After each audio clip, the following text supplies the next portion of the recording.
Welcome to Wrestling with Heart, a podcast looking at pro wrestlers giving back to their community. Join me, Stanley Carr, as I interview wrestling's hottest names who use their platforms as entertainers to raise awareness and do community service. Hello and welcome to another edition of Wrestling with Heart. This is the show where we talk with professional wrestlers and professional wrestling personalities about their lives in and outside of the ring, as well as doing acts of charity work, community service, volunteering, and spreading positivity. We're always about the positivity here on the show, and with me right now, I've got a very special guest. He's worked for numerous wrestling promotions across the country and around the world, won numerous championships as well. I'm pleased to welcome the one, the only Jason Dugan to the show. Welcome, Jason, to Wrestling with Heart. Thank you for having me, man. It's an honor, honestly. Yeah, happy to talk with you. So where are you from, Jason? Florida. I'm originally from New York, but I stay in Florida. So, I'm New York through and through. Okay, all right. What age did you move to Florida? Man, I think I was like nine or 10. I was adopted. So my mom wanted to, after her retirement, she wanted to move us over here, get us away from New York. I got you. What happened exactly? It was like she adopted two black kids in the 90s, and she's Italian, so it's kind of frowned upon, in New York, if you're a New York Italian, to have two black kids. Interesting. So she wanted us to have, a better life, a good life, clean slate for her. She was gonna retire, and she wanted us to have a good upbringing. All right. Was wrestling something you always enjoyed growing up? Uh, she got me into it, honestly. Um, we used to watch WCW together, as when I was like really, really little. Um, so it was something that me and my mom enjoyed together when she was alive. So it was just our thing. All right, okay. Who are some of your favorites? And if you want to talk about her favorites too, obviously feel free. Um, so she loved Hogan, Sting, and when I was a child, when I got older, she loved Umaga, which that's pretty cool on its own. She loved Umaga, Elijah Burt, um, Rikishi, which is funny because I worked a lot with the Samoans, with Mm-hmm. Pops, and then I was also trained by Elijah Burt, so What comes full her circle? favorites ended up becoming people that I got to meet and work with along the lines. Nothing like the big guys and the real heavyweights that just are in awe when you see them because they're larger than life, they're big, they're tough as nails, and you really just want to stay out of their way because they're just huge. Especially a Samoan. Samoan, man, they're just like super extra tough for whatever reason. Mm-hmm. The Well, Samoans are crazy. It's a big family tree. I mean, I personally know, I worked with Pops, Afa, for many years. He helped, me and a lot of guys have good spots over at WXW, and I held the WXW tag titles and the cruiserweight title for Pops. Um, so yeah, that family tree is ridiculous. what were some of the first things that you can recall from Afa, that pieces of advice that still stick with you today when you trained with him or worked with him? Well, there's one situation that I remember. I don't know if I should say it, so, so I'm not going to. Um, but what I will always remember about Pops was how loving he was. Like, you weren't just a wrestler to him; you were his kids. So you were there. You were his kids. Um, and he always made sure that you were okay. Like, he'll be like, "Son, is everything all right?" I miss him on a personal note. I still remember getting text messages from Pops at like 3:30 a.m., 4 a.m. "Son, what are you doing?" It's like 4 a.m. I'm thinking, "What do you think I'm doing?" But he was an early worm. He'd get up. I'm gonna assume he was just getting everything ready with for WXW and for the students, and he had an open line and then a great team. Vertical Rivera from that's his son-in-law, one of the very very good man. Um, so it's just a family base over there, and you don't see that with a lot of promotions.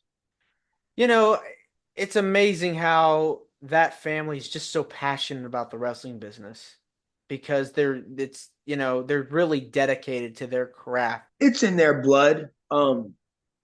If you man, anybody that met Pops and had the honor to talk to Pops and just to listen to that story and their upbringing and what made them fall in love with wrestling and then their family fall in love with wrestling and then you'd be very wowed by it. I know I was. I remember just thinking like, damn, this is all they got. Now, when you're training, you're in the ring, those bumps hurt on the mat. You don't want to, you really don't want to get up and have to do it again, like the drills. It really takes so much out of you. What can you tell me about some of the drills that you learned while in training? A lot of the drills we had to do is like cardio or back bumps. So I know, man. I remember we had to do a four-corner roll, right side, left side, freaking front roll, hit the ropes, hit the ropes, hit the ropes. Then there's like another drill where it would be a drop down leapfrog and slide type in. Like there's so many different wrestling drills to learn in wrestling, and they only do that because the craft of it, to make sure practice makes perfect. So that's why we really do those drills. Yeah, it's discipline. You have to really be disciplined in order And to be. it's a mental memory. Like it's a mental memory. I know in the beginning for me, 7 years ago, it was like, damn, like I couldn't remember Shine and Comeback and these are all wrestling terms, that you should know, going into a match. And I remember it took me a while to really understand those terms, but when I did, I was like, damn, all right, I got it. And now I'm just a fucking beast at it. Psychology is like my strong point in wrestling. It's It's why de I've been able to accomplish a lot with it. Yeah, psychology is definitely important because you want to make sure you're putting those fundamentals down and you're working with your partner or opponent to make sure you're getting your stuff in, but also you're telling a story in the ring. You have to But give a it's all reason story. why. Yeah, it's all story based. I hate wrestlers that go in there and they want to do 100. Oh, sorry, I don't mean to curse. They go in there, they want to go and do 100 spots. Why? What's the purpose of doing 100 spots? As a fan, I'm not going to remember all 100 spots that you do. I'm going to remember key moments to that match. That's where the story base is important because you're telling them a story, you're drawing them in. It's why you have a heel baby face. It's no different than psychology of Batman and Joker, good guy and bad guy. What do you notice every time with Batman? Batman will go for the criminal, he gets hurt or beat up or something when he's the ultimate criminal, but he always has a comeback. He comes back with that comeback and he saves the day, which is like a finish to wrestling. Yes, it's that good versus evil concept. And wrestling has a lot of realism in there. It's very grounded, and you have to really make sure that you're playing to the audience so they know what's going on. Well, man, we watch wrestling change so much since the days of like Hogan and Flair.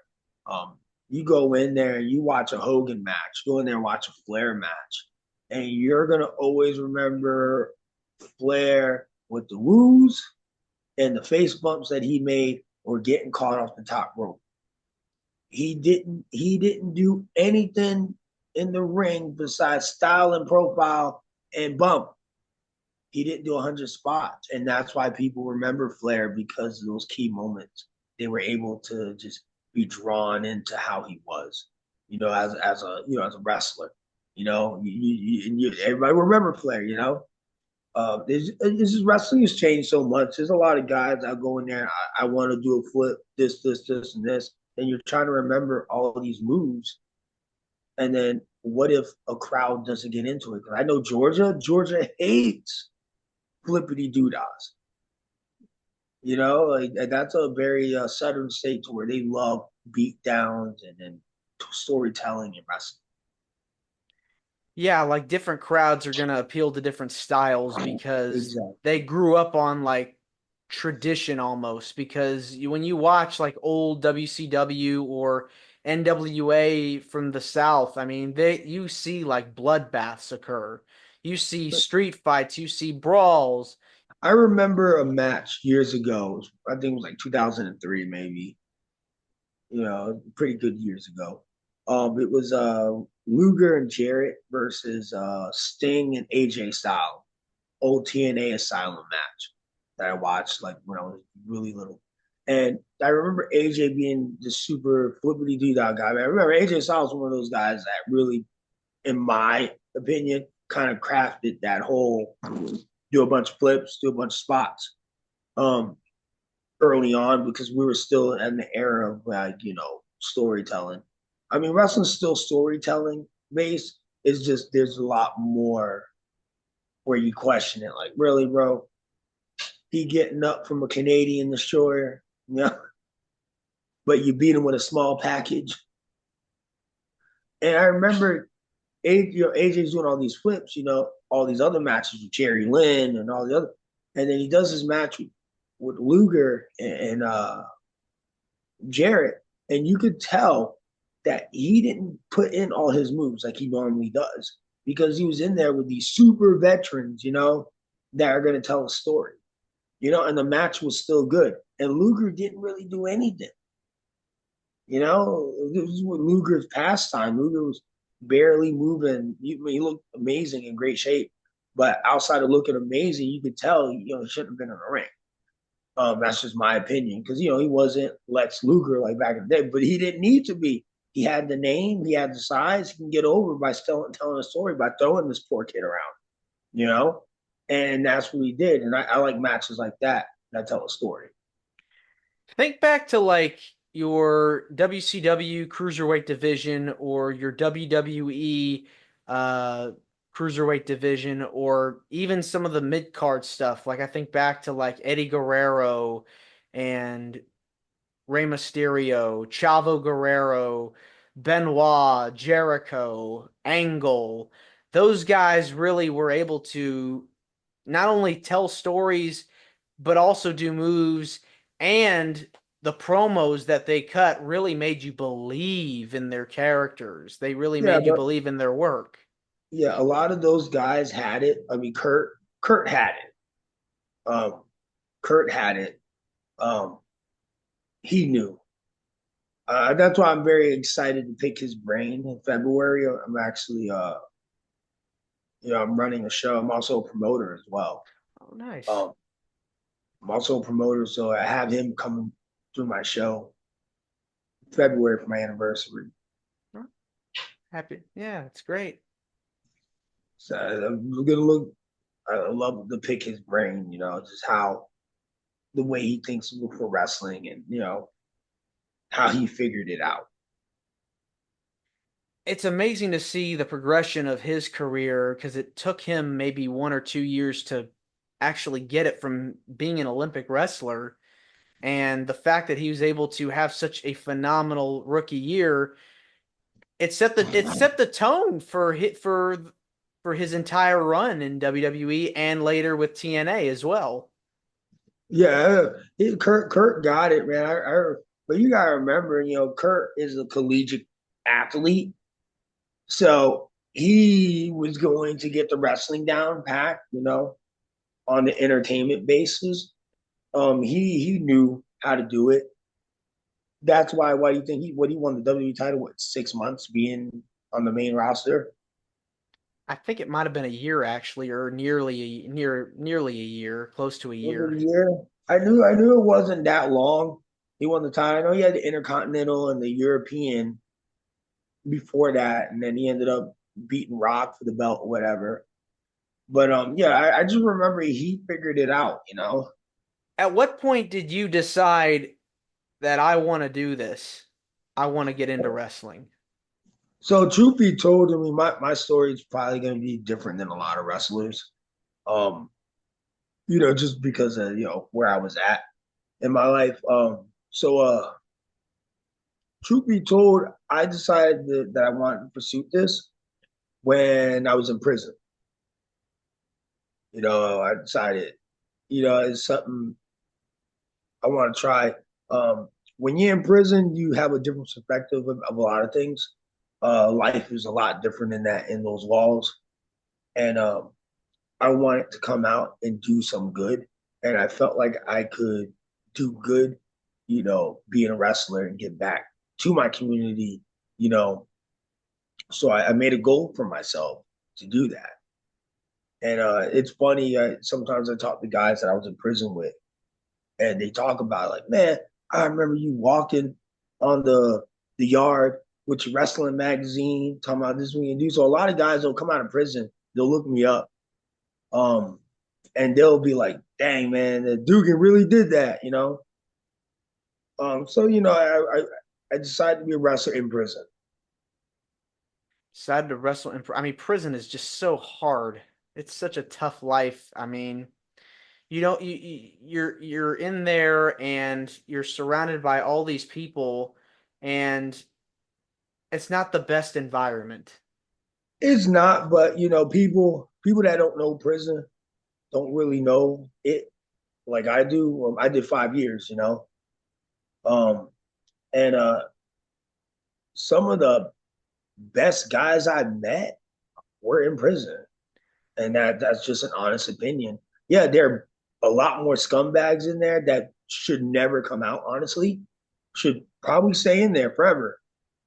But then I met guys that had the opportunity to change, and they did.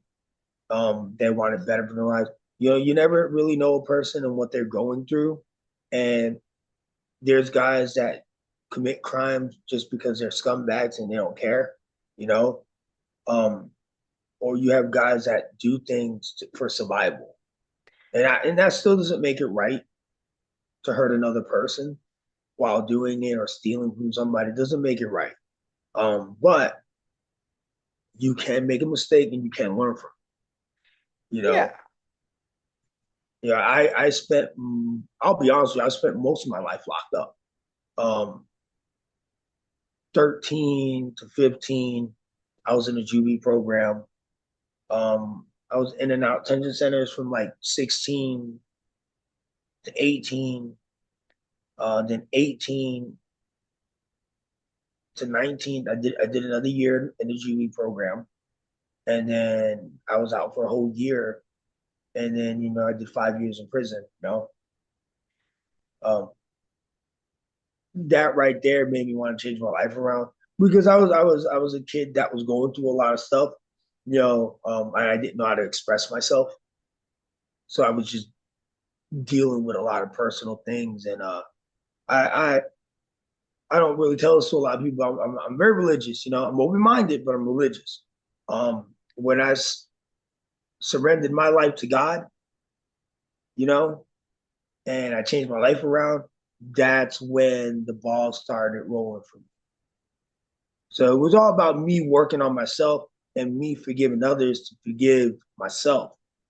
And it hasn't been easy, but I'm so much in peace now in my life, and I'm so much happier. Where I wouldn't take away all the crap I had to go through to get here. So I really do appreciate that I did go to prison, and it made me a man. It made me want to get better, and I met people that been in and out of prison all their lives, and I didn't want to live that life. Um, my doctor mom always seen good in me. She just knew that I was hurting. She couldn't reach me. So I know one of her last wishes before she died was, I do better with my life, because she felt like I had the potential to do it. So I feel like I honored her in a lot of ways because I've accomplished a lot since coming out. I like how you touched on the fact that people can come back from being in prison. People can change their life and turn their life around. Prison doesn't necessarily have to be a horrible place. It can be a place of change. It can be a place to rectify bad behaviors, learning good behaviors, reinforcing, you know, positive uh change. And that's Uh, something I feel like we should talk more about because you don't really hear much about it at all. well, people kind of look at prisoners like, oh, they're locked up. That's it, and that's what's wrong with the system. You lock somebody up, how are they going to get help? You just all you're doing is waiting for them to come right back out to be on the same bull crap. So try to get that person help. You don't really know what their upbringings were, you know, and what led up to the very bad decision they made. You don't know, what happened in their life. I was one of the lucky ones. I had a mom that cared that I went to school, and every decision I made was a decision on me because mentally I was going through stuff. But I met kids that parents didn't even care that they went to school. Hmm. You know, I knew kids that would be on the streets 24/7. So there's people like that for real out there Yeah. that don't have a chance. No, dude, I can tell you right now, like, and it sucks for when you get out of prison because you have so many disadvantages, and that's why a lot of guys reoffend. There's too many disadvantages where a person can be, set back. Um, I was super institutionalized when I got out. Not as bad as others because I remember telling myself when I was in there I didn't want to lose the person that I was because you can lose who you are in there. I didn't, thank God. Um, it just made me more self aware when I was in there. You had to be self aware being in there. Hmm. Um, so it was such a big transition for me from wrestling to from prison to wrestling, and it was such a big transition, man. I remember I had guys would try to bait me into getting in trouble, or there was a few times where the prison side of me would come out and I would tell you to run it, and they wouldn't know what to do. They were like, oh yeah, and I was like, yeah, that's what I thought, and because I was so institutionalized, and then there, if someone messes with you, you stop it real quick. And I remember the way I was coming into wrestling. I had to chill out because I wasn't locked up anymore. And there's just guys in wrestling that will try you, man. Like especially because you gotta remember, this is still a competition at the end of the day. They want the spot that you have. So I don't focus on what others have. I focus on what I have. And now I run the top promotion in Florida. I do business with TNA. I travel and do a lot of shows outside of my business dealings. I also do business with Fight TV or TV. So I got a lot for me, and then I know a lot of guys hate it, and then there's a lot of guys that pretend to be my friend. I say that on here so they know when they look that I know. But I treat my business like I was locked up, and I treat everybody with respect. Because at the end of the day, if you want to be respected, you have to give respect. Yeah. Now, back to wrestling. Who have been some of your favorite opponents that you've gotten to be in the ring with over the years? Oh man, too many, dude. Elijah the Pope will always be one of my favorites. Um, Pope is such a great man, and I say that with all sincerity.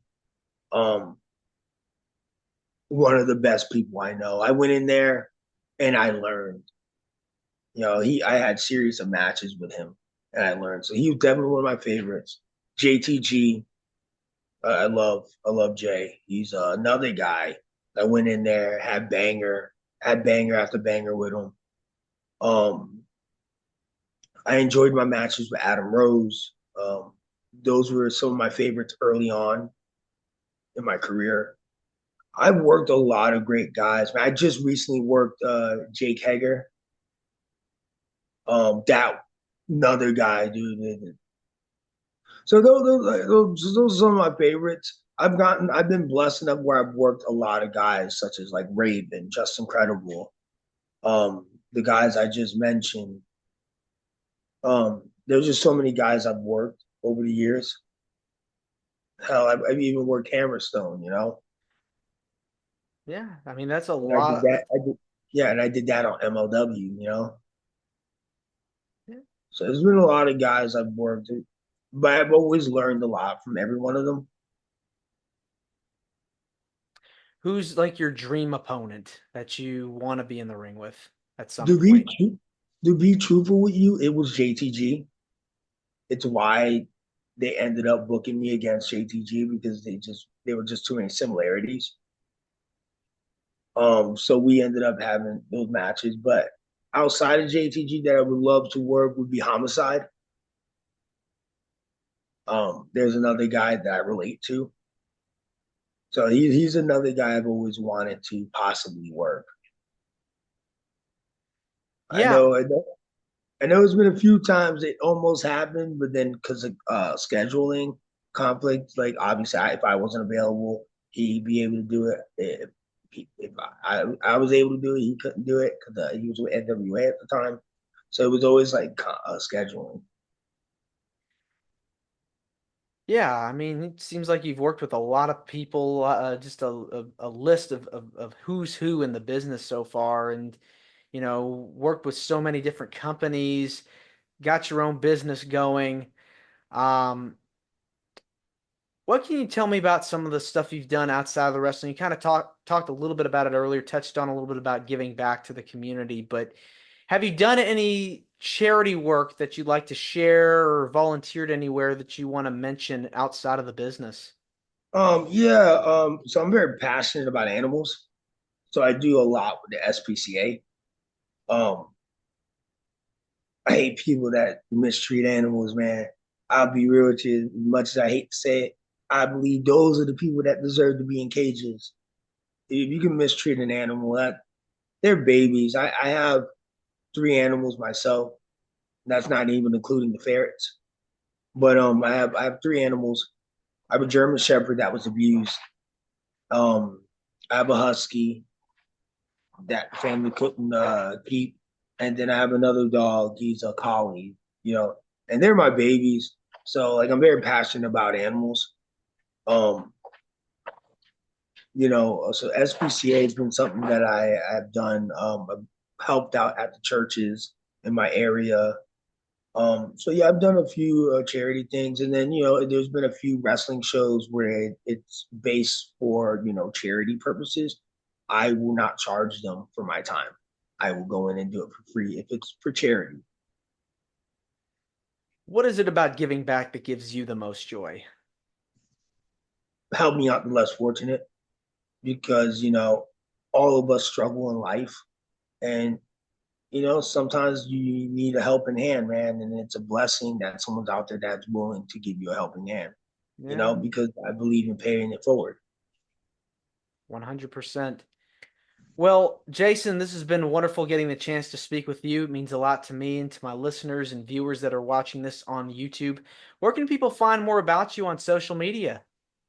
I'm an easy guy to find. Um, Facebook, just type in Jason Dugan. I always accept all friends requests. My inbox is full, but I always try to get to everybody. Um, on Instagram, I really just type in Jason Dugan. But literally, if you just type in my name, Jason Dugan, my stuff pops up right away, which I always thought that was weird. All right. Well, Jason, thanks again, and you're more than welcome to come back. Thank you, brother. Get with me, man. If you ever want some names, stars, whoever, For I have a sure. company. I have a lot of resources. You got a great podcast, so your listeners are very lucky that someone actually cares, to give them the scoop, you know, about a lot of different wrestlers. So yeah, you let me know, and I'll I'll send a lot of guys over your way to help you Yeah, out. I appreciate it. Thank you so much. You're welcome, brother. All right, take care. This is Wrestling with Heart. I hope you found this podcast to be informative and entertaining. If you did, please hit the subscribe button and look out for the next edition.